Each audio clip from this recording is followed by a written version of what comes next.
Okay, this real. Thank you, men trong room. Châu này giấy ông phí phục loạt phía xa xí.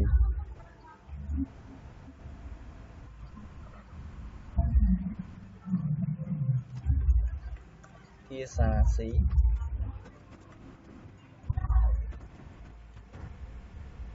Bằng cát đào.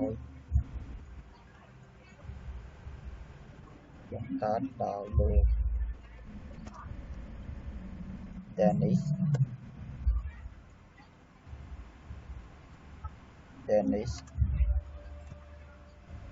Ritchie. Dennis Ritchie.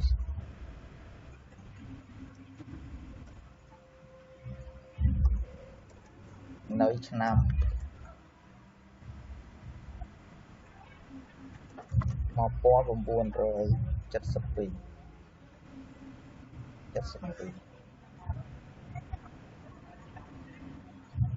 năm 1972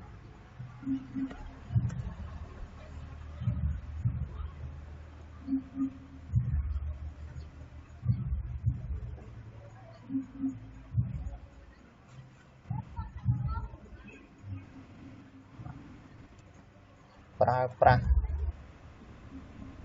សម្រាប់ប្រព័ន្ធប្រតិបត្តិការឬក៏លើប្រើប្រាស់លើប្រព័ន្ធប្រតិបត្តិការប្រព័ន្ធប្រតិបត្តិការប្រព័ន្ធប្រតិបត្តិការប្រតិបត្តិការប្រតិបត្តិការ UNIX ច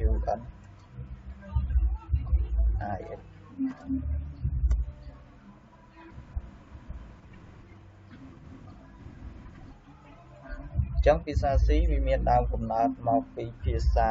B ឬក៏ Basic Combined Programming ភាសា C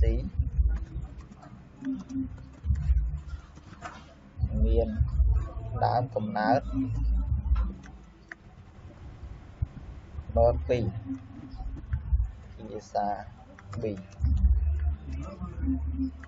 ឬក៏ពាក្យពេញមកវាគឺ Basic Combined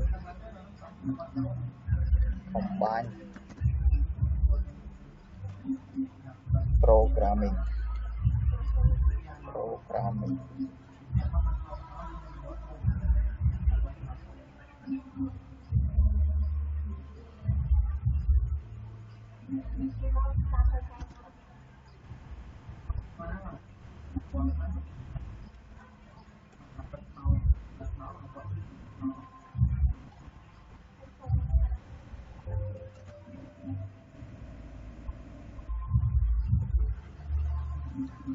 Okay, អញ្ចឹងប្រវត្តិគឺសង្ខេបទៅប៉ុណ្្នឹងទេវាមាននៅរឿងច្រើនដែរអញ្ចឹងយើងអាចសិក្សាបន្ថែមបានអូខេអញ្ចឹងអរគុណច្រើនសម្រាប់ការចូលរួម